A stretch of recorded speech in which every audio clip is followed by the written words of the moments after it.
Hi, I'm Laurie Hyland Robertson, and today we're going to be exploring a simple practice to help tap into our inner strength.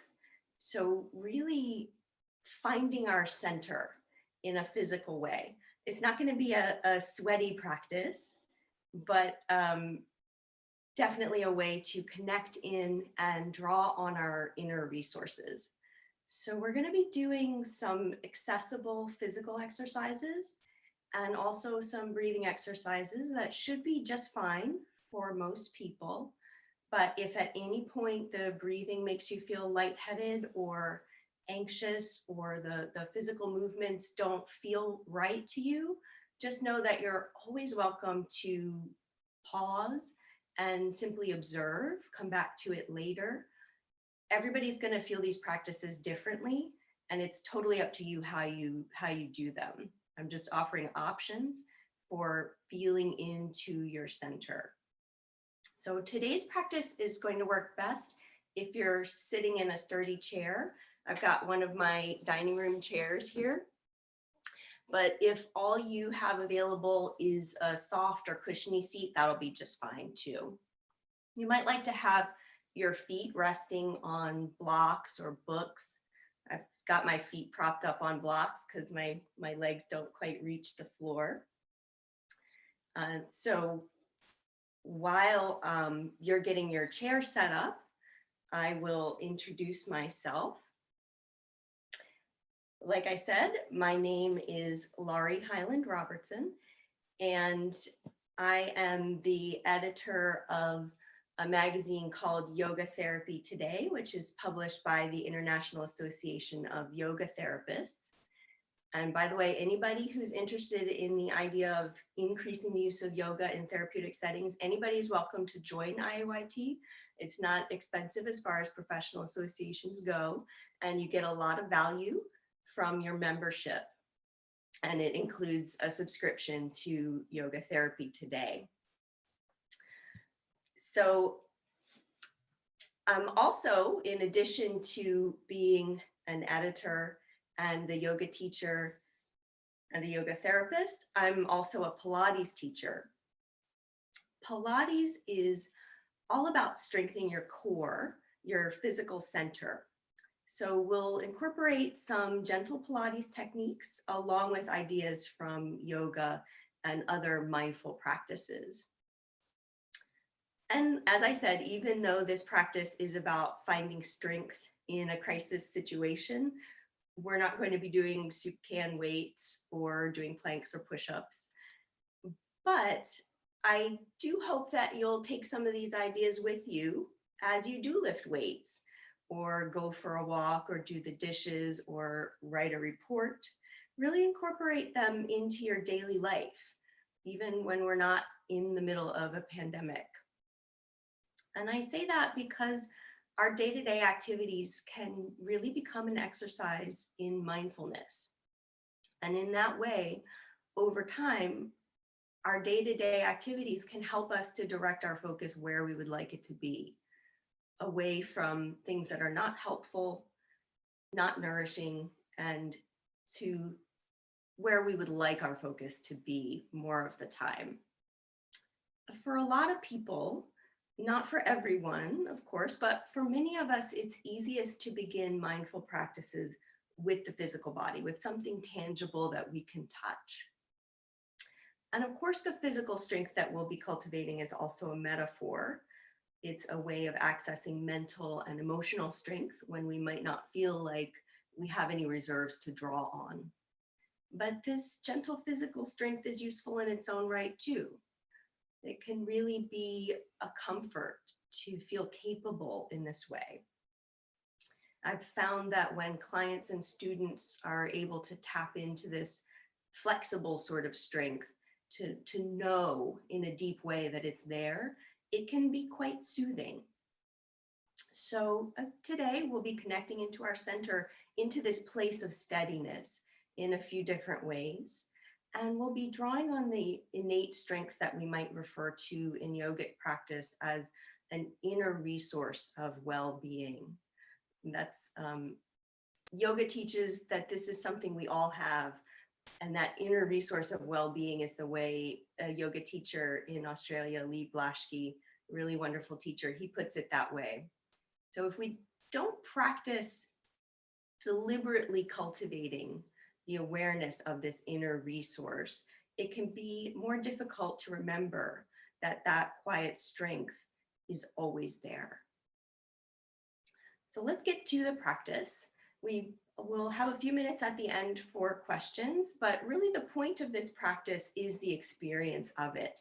So settle in and gently direct your focus to your physical body, to how it feels to be sitting wherever you are right now. So sit up tall, maybe a little bit forward on your chair, away from the chair back, and allow your spine to find its natural curves, settling here. Maybe a little wiggle, a little shift. And as with any type of mindful practice, I really invite you to approach this with curiosity, with openness, and with really a sense of kindness to yourself. So allowing the bones in the spine to stack one on top of the other and simply feel what it's like to be held here, upright to your own degree, with as little effort as possible.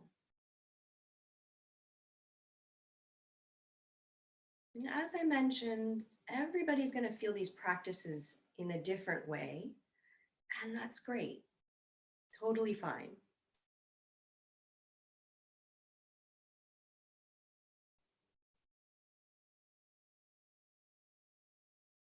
So check in with yourself and notice how it's felt to be deliberately sitting upright for these past few moments. There's no wrong way to answer. Just simply notice. How does it feel?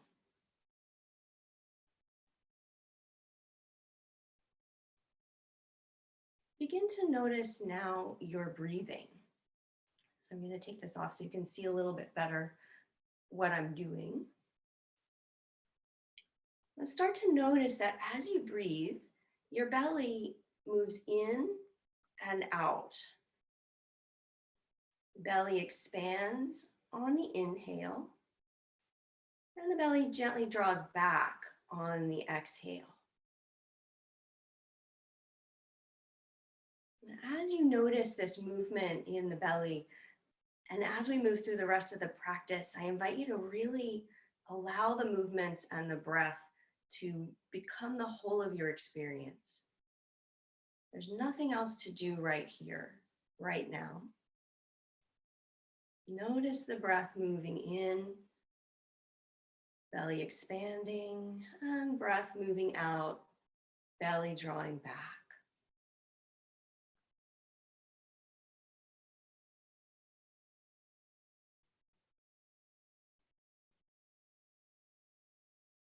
And now draw one hand to your low ribs. So this is a place a couple of inches above your navel.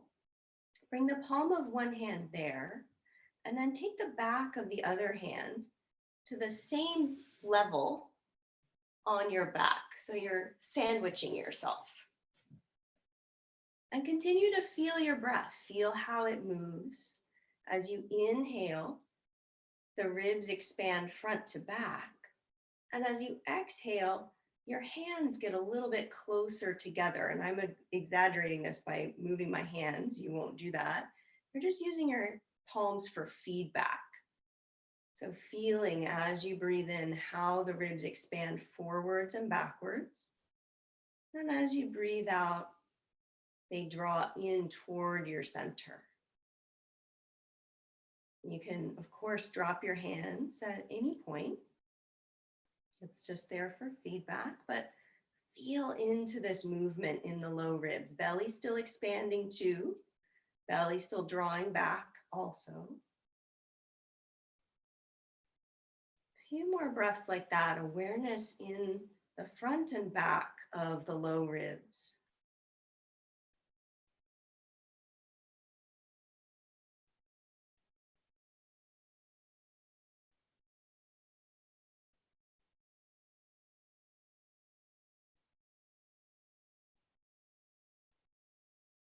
And now bring your hands to your side ribs. I like to do this by giving myself a hug who couldn't use a hug. You'll press your palms into the side ribs at that same level, couple of inches above the navel. Make sure you relax the shoulders. And if that's not comfortable, you can press your palms in just like that, or the heels of your hands, or squeeze your upper arms into your ribs so that you can, again, direct your focus to the movement in the ribs. So as you inhale now, see if you can direct the breath sideways. Breathing in, the ribs press into the hands. And breathing out, the ribs draw away from the hands in toward the midline of the body. Inhaling, the ribs expand sideways.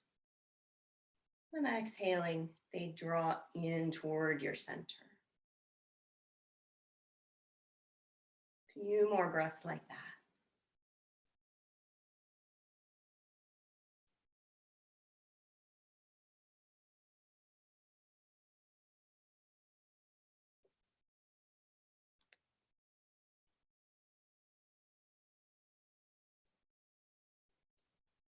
And now, with all this awareness of the movement happening in the low belly and the ribs, make this a little bit of a stronger breath.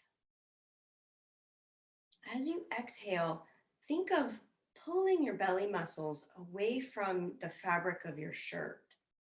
So breathing in, the torso expands gently, and breathing out, gently gather your muscles back away from your shirt. And it's not a hardening of your muscles, it's more of a relaxing into yourself.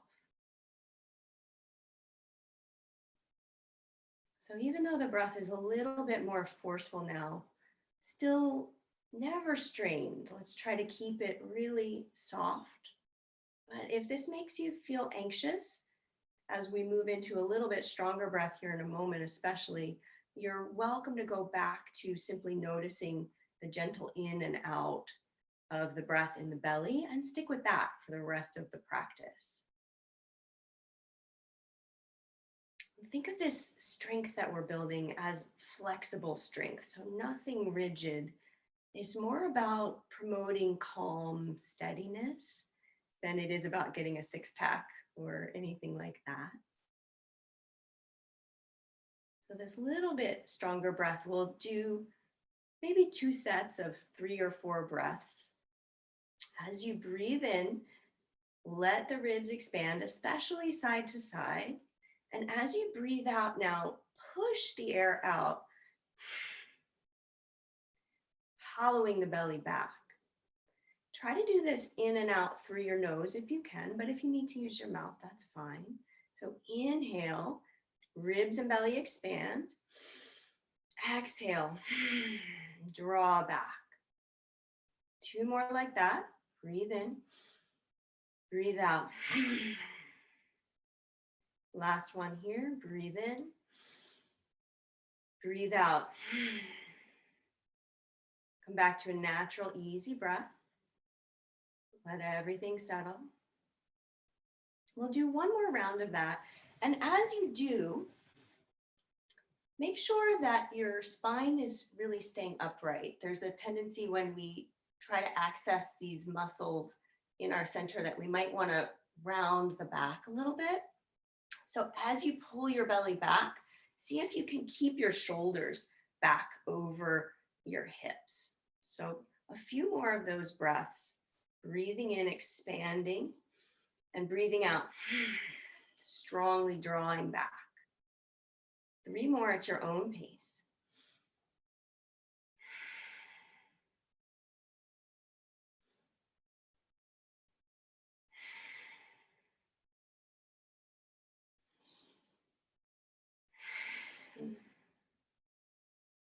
And when you're finished, come back to your natural breath.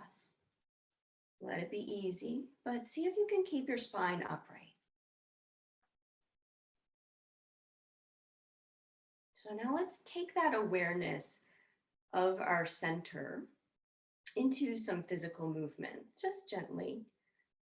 Begin by pressing your hands into the seat that you're sitting on. Lengthen your arms. And the next time you exhale, press your hands into the seat as if you're going to lift yourself off your chair, but don't actually go anywhere. So breathe in, lengthen your spine.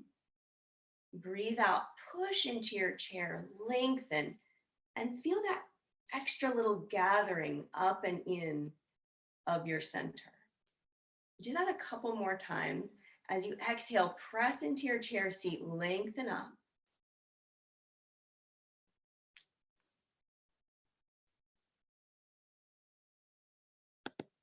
Couple more times.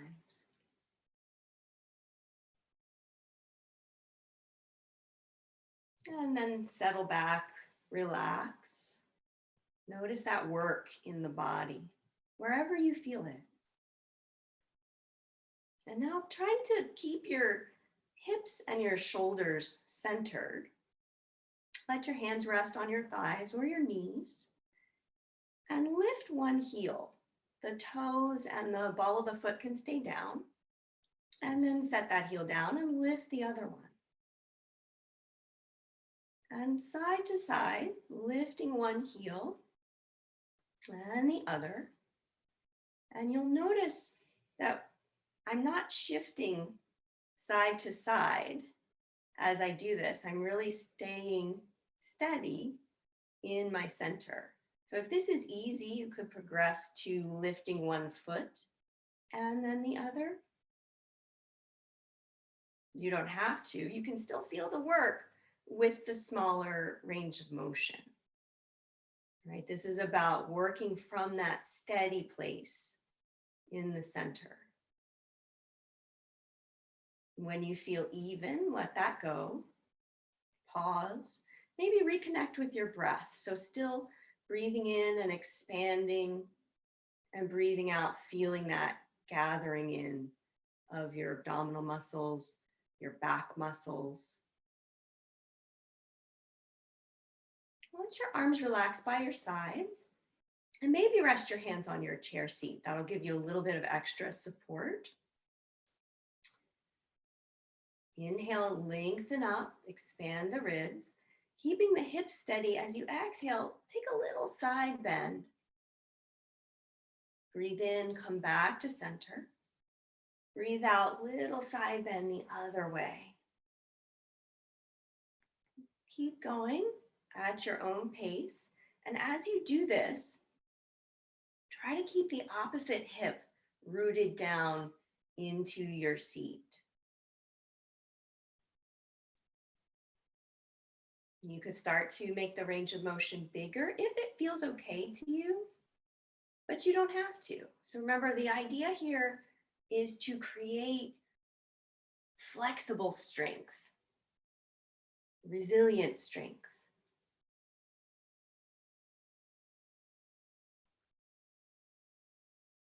When you feel even with this one, recenter yourself.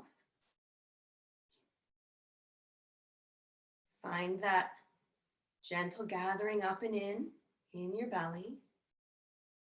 And the next time you exhale, take a little twist. So maybe walk one hand to the opposite knee or the opposite thigh and gently rotate around the axis of your spine.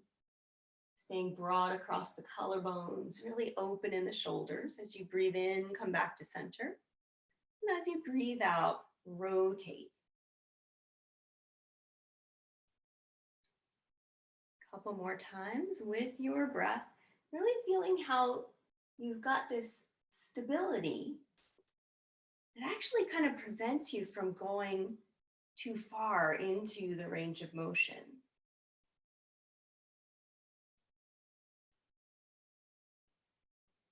One more time here. Again, even yourself out.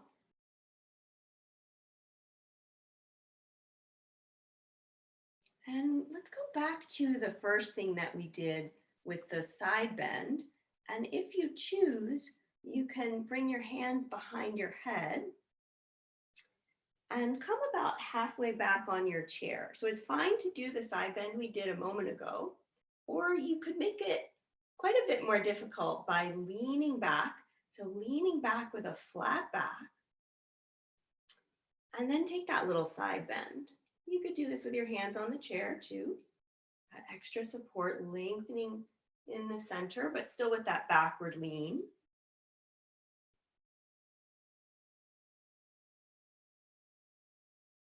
And again, really feel how you've got this stability in your center. And the movement is taking place from that point. Lean back if you're leaning forward. Really keeping the spine long.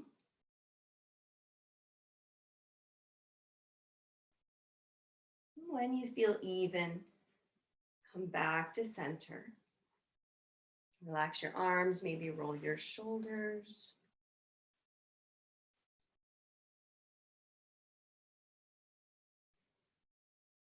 And then again, if you choose, you could bring your hands behind your head. You could take that lean back. If this is not great for you, if it doesn't feel good, if you feel gripping in the front of your hips, you'll go back to that previous small rotation, maybe trying it with your hands behind your head. If you have osteoporosis, you'll want to take that option and keep the range of motion small.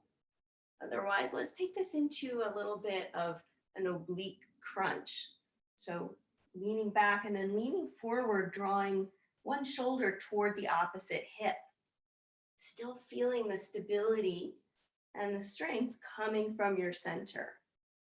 You can do this with the breath too, inhaling to lengthen and exhaling to find that little crunch.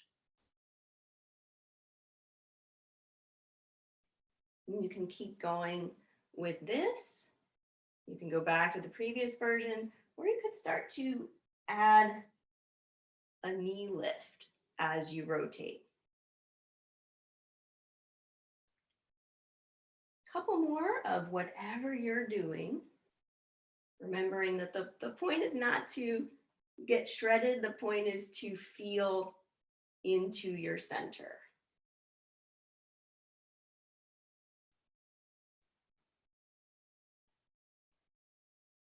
When you feel even, you'll pause. I think I have one more. And again, come upright, relax your shoulders. Maybe give them a roll. And then let's release this area just a little bit. So turn sideways on your chair to whatever degree you can. You might need to scoot forward or toward the front corner and take one leg back behind you. You could do a low lunge on the floor too if you want to, that's fine. But just see if you can feel some length, some opening in the front of the hip that's closest to your screen. And hang out here, breathe. Notice how this feels. And notice how it feels in the area that you really just connected into and worked on. Some people are going to need to do a lot more repetitions of these exercises to really feel their muscles. But really this work is simply meant to provide a reminder that this strength is there to be tapped into whenever you need it. And slowly change sides, taking that stretch, that length the other way. Doesn't have to be a big movement to be effective.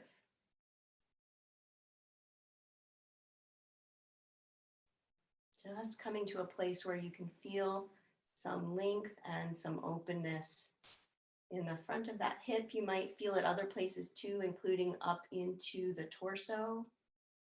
That's fine. Notice what it is that you feel. A few more breaths here.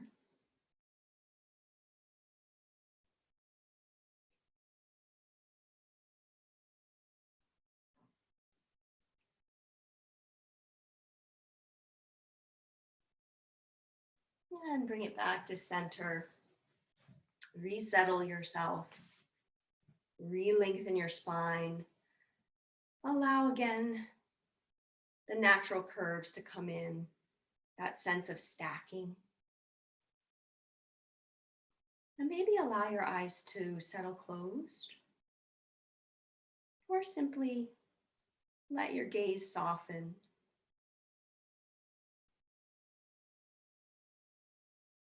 So we can draw strength from every level of our being, from the physical to the energetic. In yoga, the breath and the energy are closely aligned. And even onto the more subtle levels, we can draw strength from the more subtle levels of our being.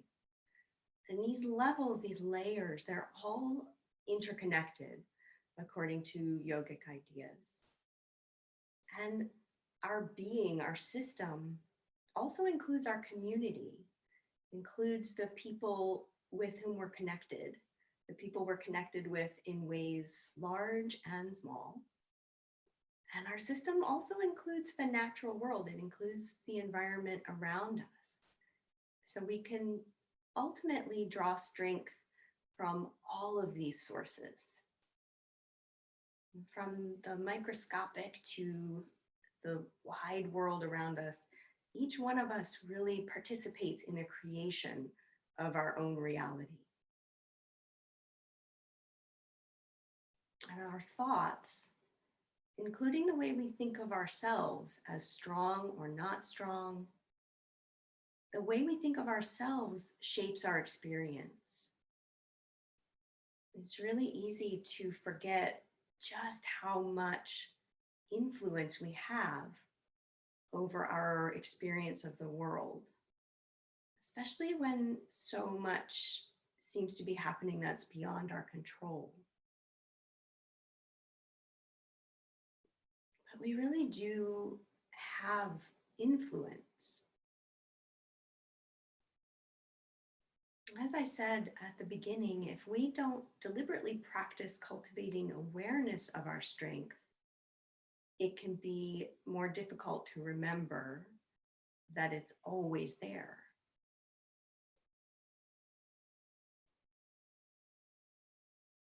So for just a few moments, rest here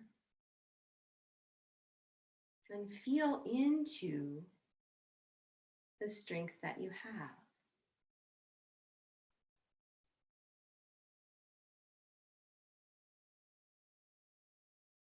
It might be a sense of the physical strength in your center. It might be a sense of the breath moving through and providing energy. It might be the strength that you're drawing up from the support that you're sitting on.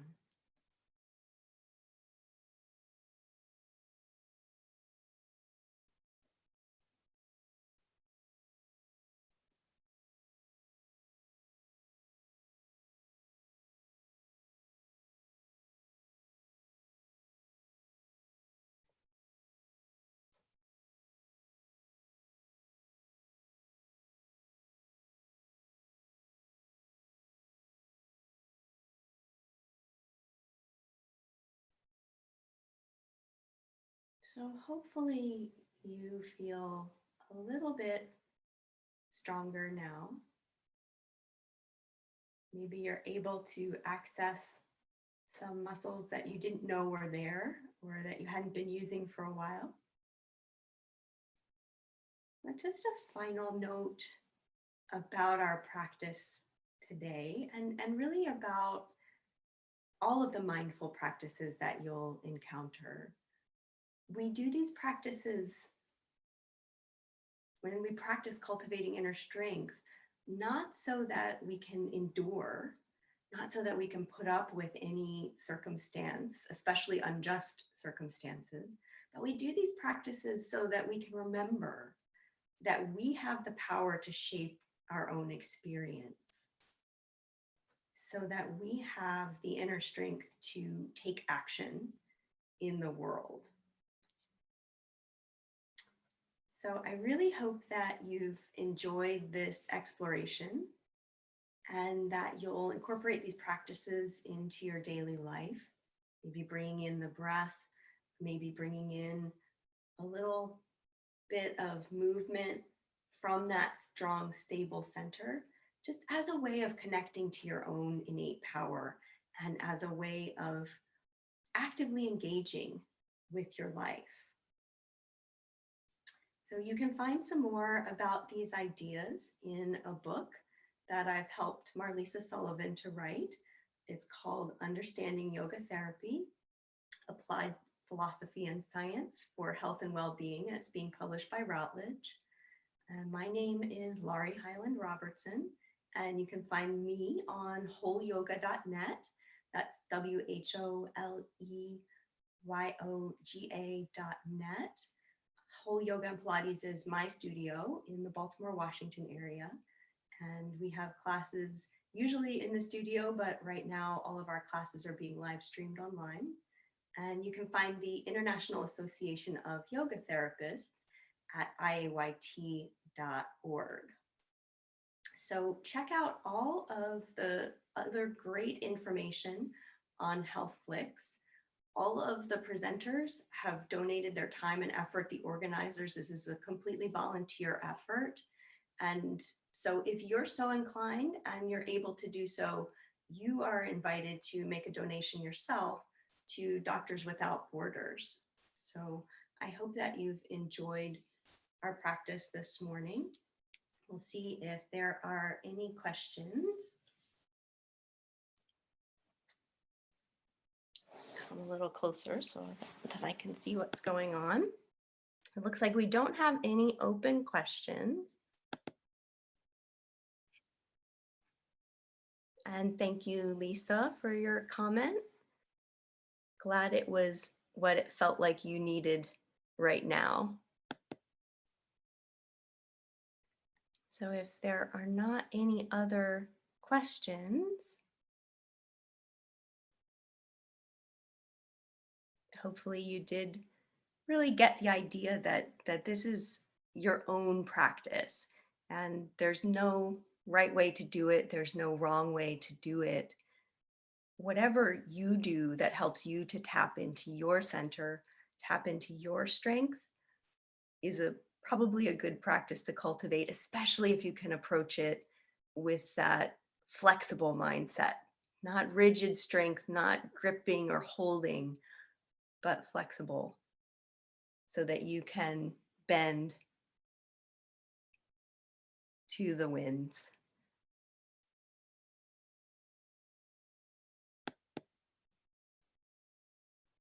So I do have a question from Vanessa. Vanessa has asked, what are the differences between Pilates and yoga? And that's a great question.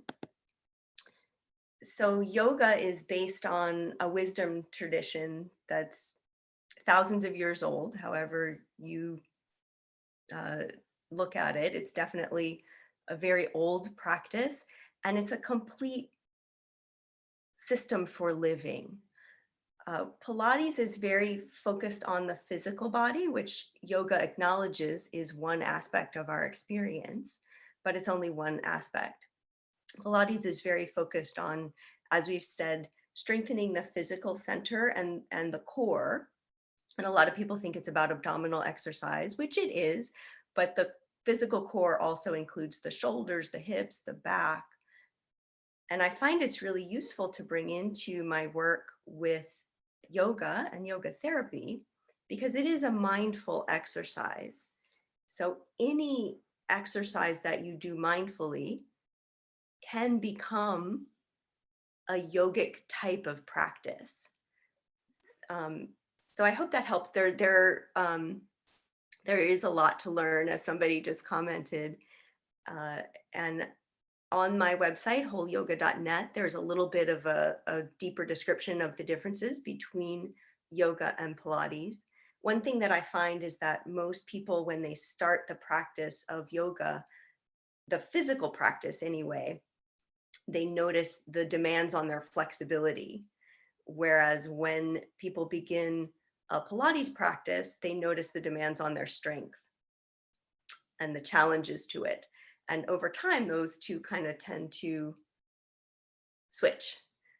So over time, Pilates becomes a little bit more about flexibility. As you do it more, yoga becomes more about strength as you do more of the physical practices.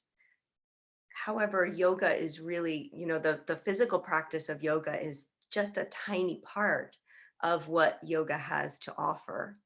So I really hope that this piqued your interest and maybe you'll explore a little bit further. Now's a very good time to do that as we're all home and hopefully practicing physical distancing and sheltering in place. So thanks so much for being with me, and I hope to see you again soon, whether it's in person or online. Take care and be well.